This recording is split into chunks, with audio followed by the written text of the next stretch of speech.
Chapter 8. The Tomb. Jack and Annie stood frozen. The silent soldiers did too. Finally Annie spoke. "They're fake," she said. "Fake," whispered Jack. "They're not real," she said. "They look real," said Jack. Annie walked straight toward the front row of soldiers. Jack held his breath. Annie pulled the soldier's nose.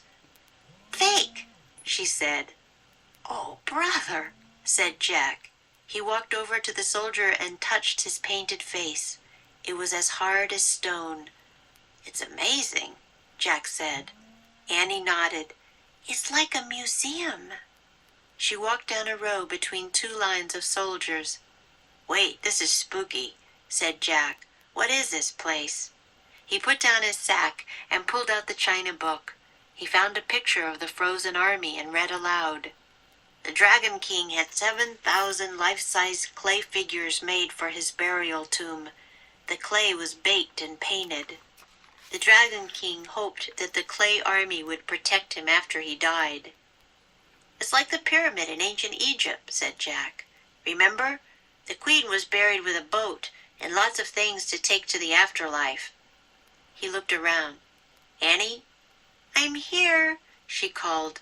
She was far down another row. "Come back here," yelled Jack. "No, you come here," said Annie.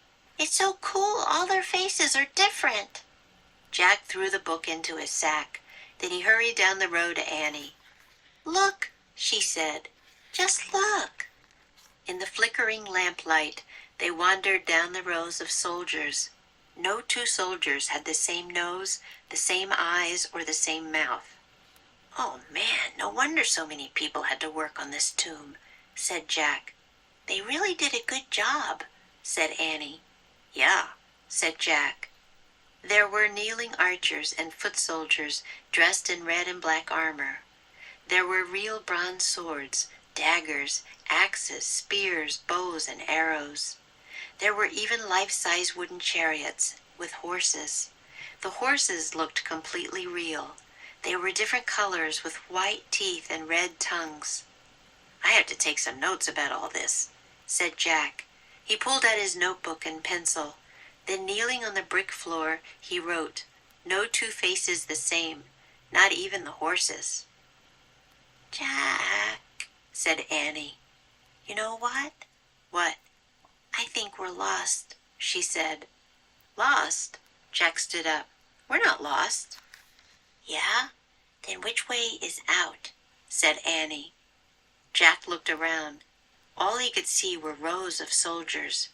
In front of them, to the right, to the left, behind them, nothing but clay soldiers. "Which way did we come?" said Annie. "I don't know," said Jack. All the rows looked the same. They stretched out endlessly. Jack tried not to panic. "I'd better look this up," he said. "Forget it," said Annie. "Morgan said the research book would guide us, but in our darkest hour, only the ancient legend would save us."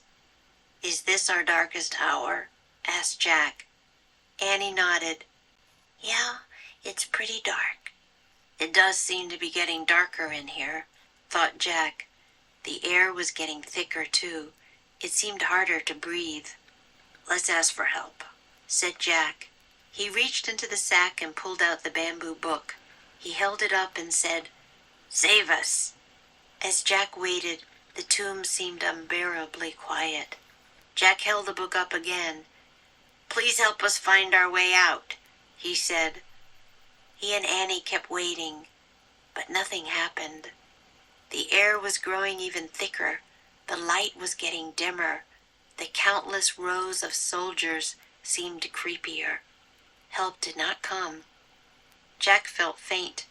I guess we'll just have to. "Look," Annie said.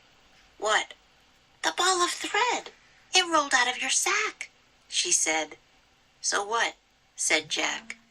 He looked at his cloth sack lying on the floor. The ball of yellow silk thread had rolled out, and it was still rolling. leaving a trail of yellow thread. Magic Treehouse Book 14 Day of the Dragon King Chapter 8.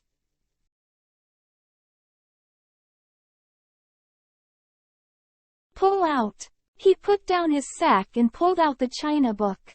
Far down. She was far down another row. Hurry down. Then he hurried down the row to Annie. No wonder. Work on. No wonder so many people had to work on this tomb. Try not to. Jack tried not to panic. Feel faint. Jack felt faint. Roll out. It rolled out of your sack. Leave a trail. And it was still rolling, leaving a trail of yellow thread. It's now or never.